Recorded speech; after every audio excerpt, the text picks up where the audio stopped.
capítulo de número 4.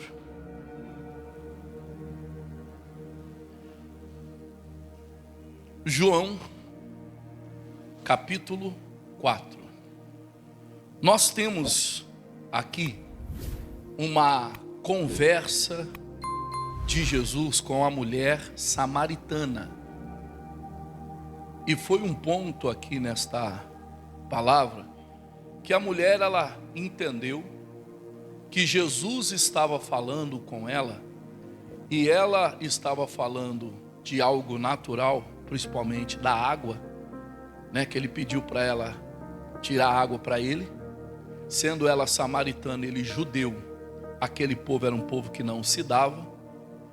E Jesus, ele disse para ela: se você soubesse quem te fala, você me pediria de beber, eu te daria água viva.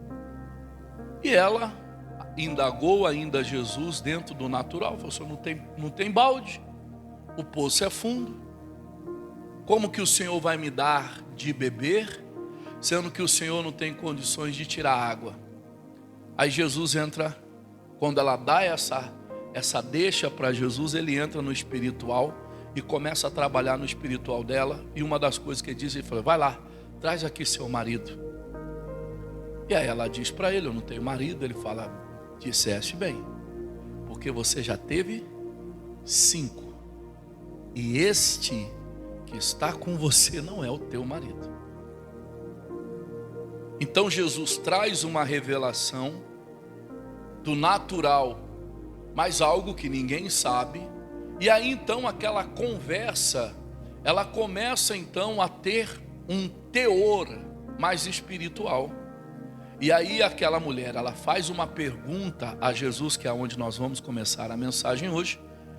E daí então vem o propósito para a nossa reunião de hoje, para que a gente possa viver maravilhas de Deus.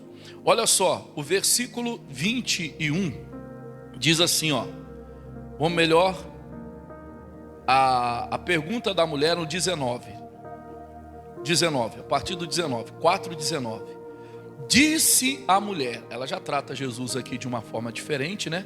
Ela já o reconhece e começa a tratá-lo de maneira honrosa.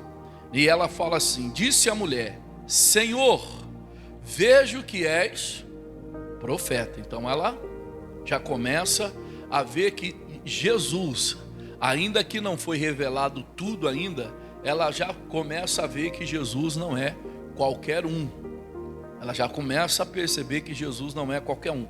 A gente precisa entender, não menosprezando ninguém, mas nós precisamos entender e compreender em nós, não por uma lavagem de mente ou qualquer coisa desse tipo, mas nós precisamos entender que Jesus não é uma religião.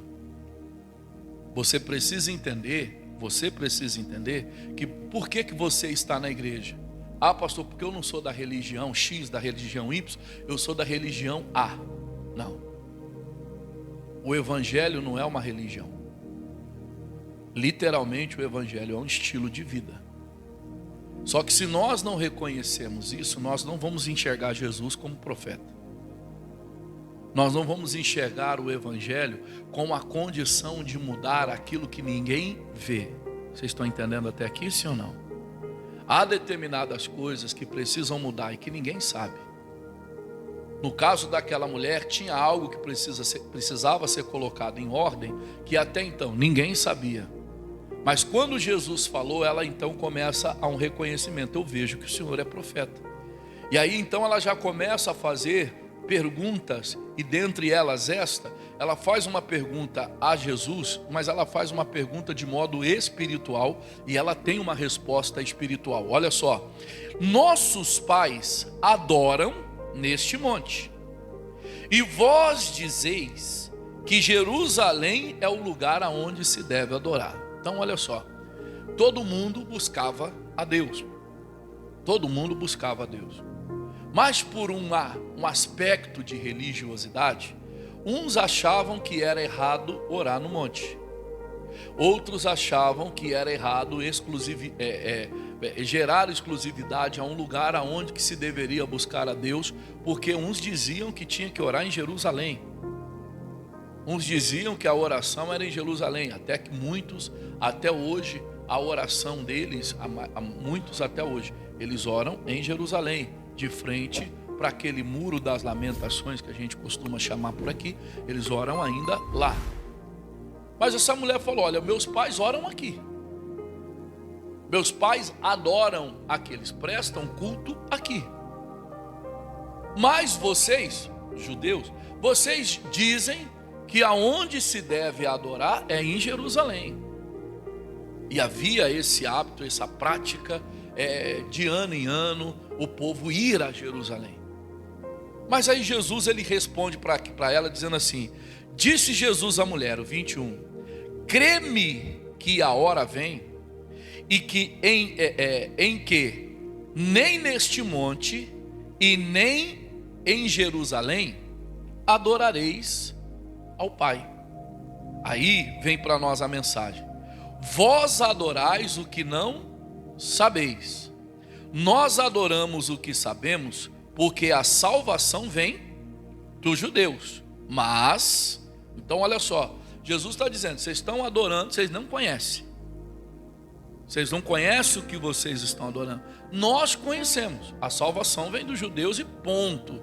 Mas aí ele traz essa condição: a hora vem, e é quando? É quando? Agora, em que os verdadeiros adoradores adorarão ao Pai em espírito e em verdade, porque o Pai procura a tais que assim o adoram. Então preste atenção. O que Jesus ele estava falando para aquela mulher? Ele estava dizendo para aquela mulher o seguinte: olha, o Pai ele não está preocupado ou procurando se você está adorando no monte, ou se você está adorando em Jerusalém, ou se você está adorando, não é no monte, não é em Jerusalém, você está adorando dentro da tua casa, mas você está fazendo isso em espírito e em verdade. Esses são os que o Pai busca. Estes são os que o Pai busca. Então, aonde eu estiver, aonde nós estivermos, nós podemos adorar ao Senhor em espírito e em verdade. Só que o que acontece, talvez até sobre esta palavra, muitas pessoas também acabam generalizando, e elas então não se colocam debaixo de uma disciplina, elas não se colocam debaixo de uma doutrina, elas não se colocam debaixo de uma cobertura ministerial ou espiritual. Elas não se colocam, então alguns vão entender que não precisam de uma igreja. Não, mas realmente não precisa de uma igreja. A Bíblia está falando que o Pai procura quem adora em espírito e em verdade. Se eu parar na esquina e adorar, eu então vou adorar. Só que um ponto que Jesus fala para ela, fala: vocês adoram aquilo que vocês não conhecem. E por onde que vem o conhecimento? E conhecereis a verdade, e a verdade vos libertará.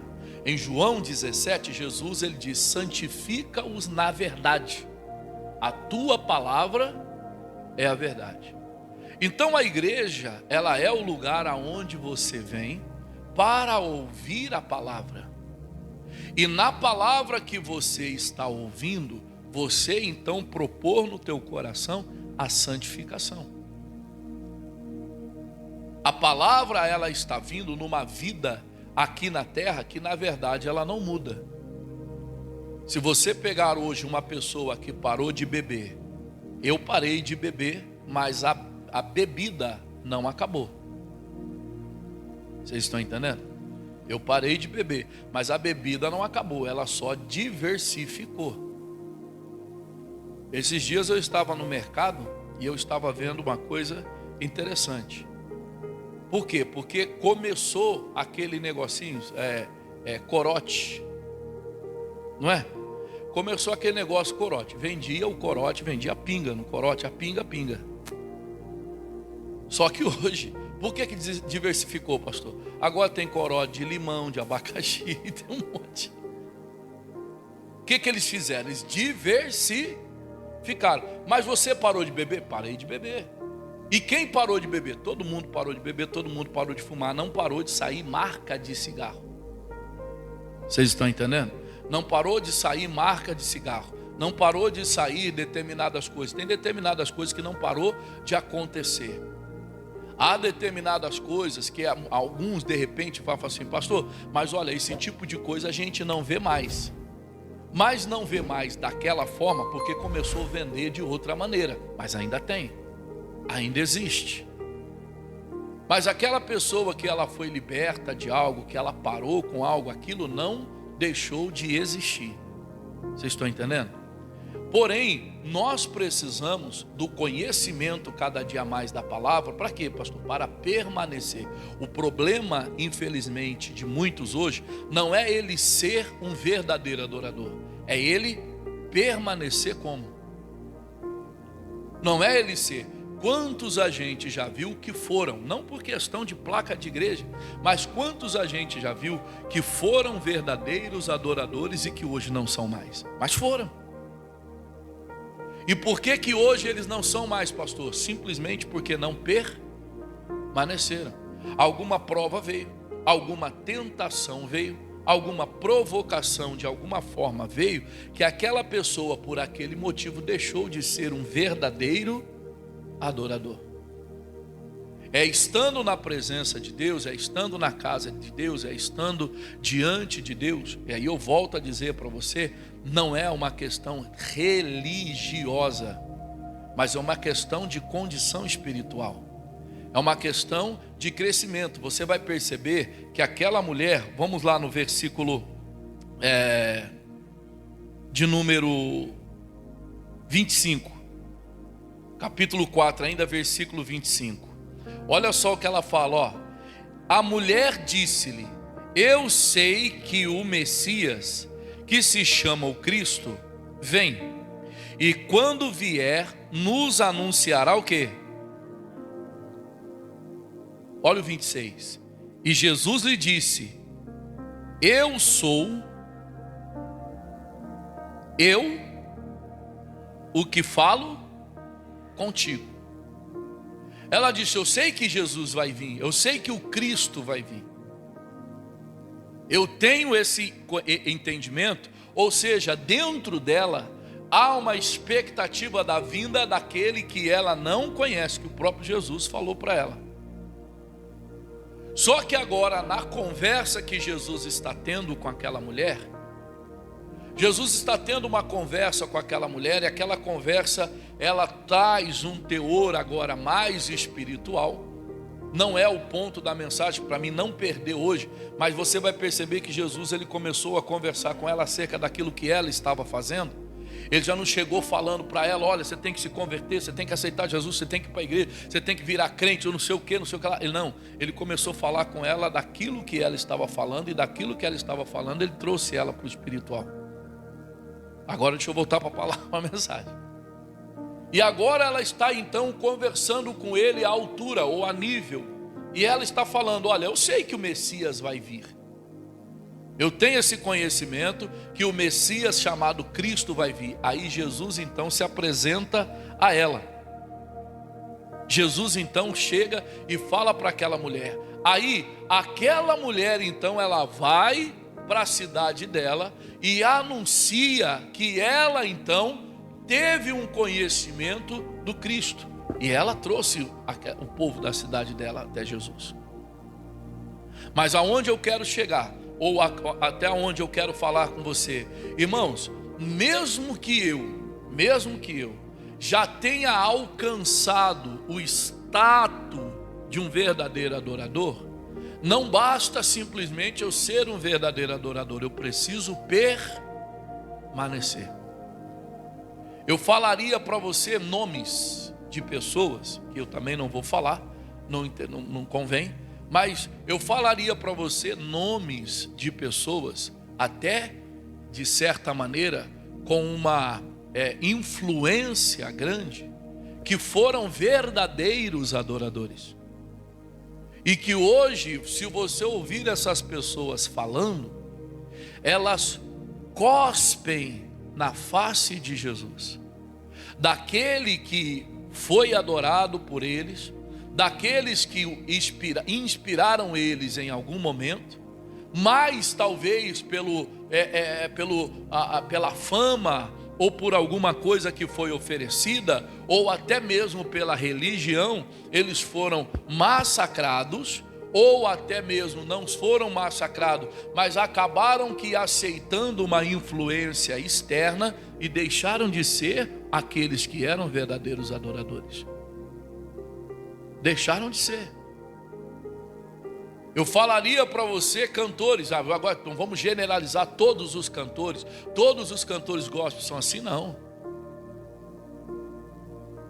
Alguns nomes eu falo tranquilamente. Eu não vi escândalo, por exemplo, de Cassiane. Eu não vi escândalo, por exemplo, de Eixla. Eu não vi escândalo, por exemplo, de Bruna Carla.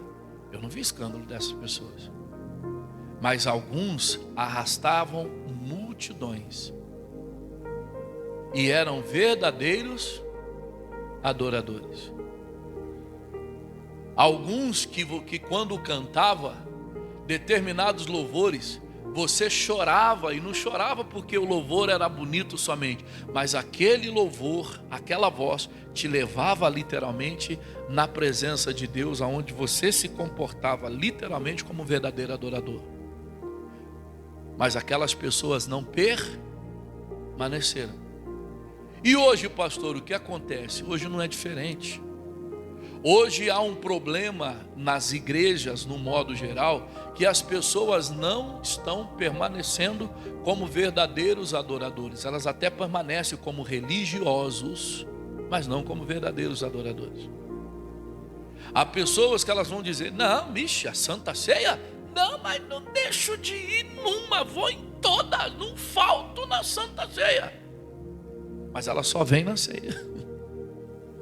Pelo amor de Deus, não fazendo alusão a ninguém, mas se você é alguém que só aparece na ceia, você não é um verdadeiro adorador, você é religioso. Ah não, eu vou fazer uma campanha, Nem só de pão viverá o homem. Não posso fazer campanha, pastor? Pode e deve, é importante. O ministério trabalha com campanha, mas não é a campanha. Mas a essência ou aquilo que você, por causa da campanha, tem vindo ouvir, tem vindo aprender, é isso que vai fazer a diferença. Não conhecereis a campanha vos libertará. Conhecereis a verdade. Porém, na campanha você ouve a palavra da verdade, e esta gera no teu coração a libertação. E esta que faz ou constrói você como um verdadeiro adorador. Vocês estão entendendo, sim ou não? Nós não temos que ter a preocupação, nós não precisamos ter a preocupação se Deus ele está me ouvindo ou não. Qual que é a preocupação que eu preciso ter? Eu preciso alcançar o status, o nível de um verdadeiro adorador e me manter nesta posição.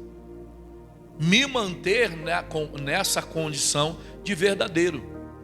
Não deixar por nada que esta condição seja tirada de mim.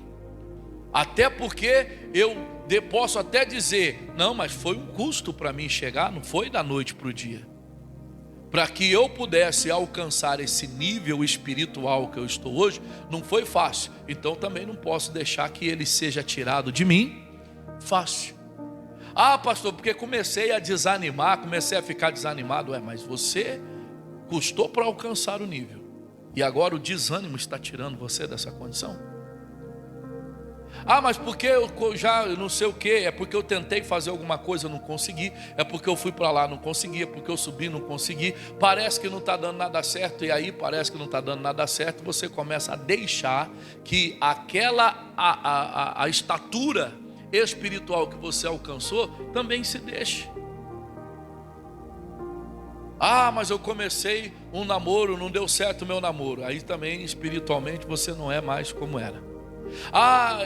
Eu comecei a trabalhar num determinado lugar, fui mandado embora. Aí você deixa de ser espiritual como você era. Você deixa de ser a verdadeiro adorador como você sempre foi um verdadeiro adorador. Quando na verdade você deveria estar adorando até mais.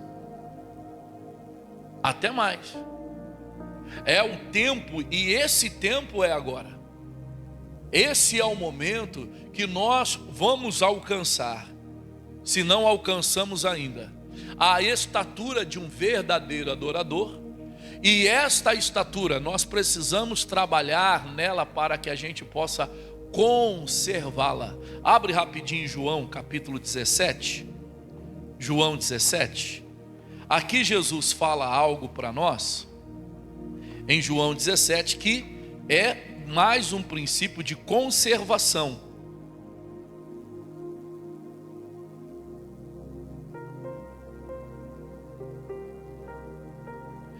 João capítulo 17, versículo de número 15.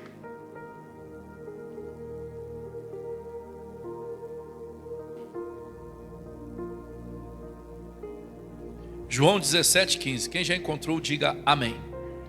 Olha só o que Jesus ele fala aqui, ó, no João 17, 14. Dei-lhes a tua palavra, e o mundo os odiou. Por quê? Porque não são do mundo. A gente tem a ideia do mapa, né? A gente tem a ideia do nosso planeta como o mundo. Porém, esse mundo citado aqui na palavra, se a gente falar que nós estamos vivendo no mundo, nós estamos no mundo. Até mesmo no versículo de número 15, ele fala assim, ó: não peço que os tire do mundo, mas os livre do quê? Do mal. Aí nós falamos, nós vivemos no mundo. Nós vivemos no mundo. E o Senhor Jesus, ele falou, eu não peço que o Senhor os tire do mundo, mas que eles sejam livres do mal.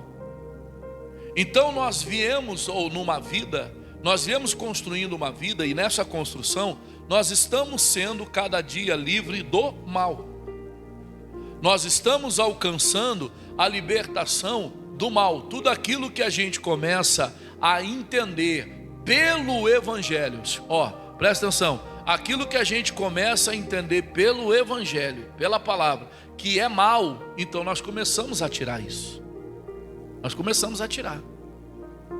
Então, para muitos foi muito comum ou muito fácil. A pessoa, ela começou a vir na igreja, ela teve um princípio de conversão, ela gostou do culto, ela gostou da reunião, ela gostou da palavra, ela gostou, não aconteceu nada ainda, mas ela gostando, ela já começa a tirar, então, a mudar algumas opiniões que ela tem acerca de determinadas coisas, ela começa a deixar.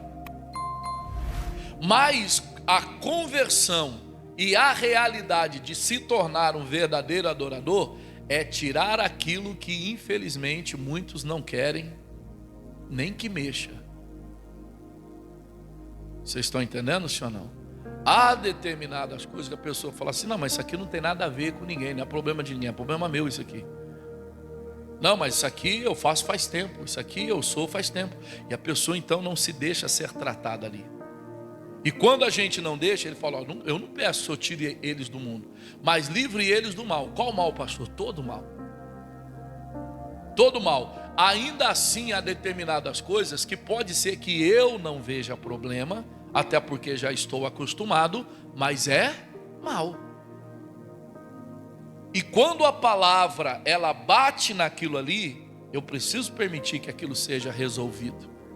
Senão, eu então não vou alcançar a estatura. Aí ele fala assim, ó: não são do mundo, 16, como eu do mundo não sou. Então estamos todos aqui no mundo, mas nós não fazemos parte. Nós não fazemos parte. Pastor, então nós somos extraterrestres, né, pastor? Nós somos, não. Eu só não concordo, eu não aceito o que o mundo aceita. Eu só não aceito o que o mundo aceita. Ah, mas isso aqui é normal, agora não sei o que, agora isso e agora aquilo. Eu não vou mudar princípios. E o meu princípio é a palavra. Então eu não vou aceitar o que o mundo aceita. Eu não sou do mundo. Eu não faço parte daquilo ali. Ah, mas vocês são obrigados. Não, não sou obrigado. Como ninguém é obrigado a fazer parte da vida que eu estou vivendo, eu também não sou obrigado a fazer parte de qualquer coisa que eles estejam querendo enxertar em mim na marra. E aí, para terminar aqui, ele fala assim, ó: santifica-os no quê?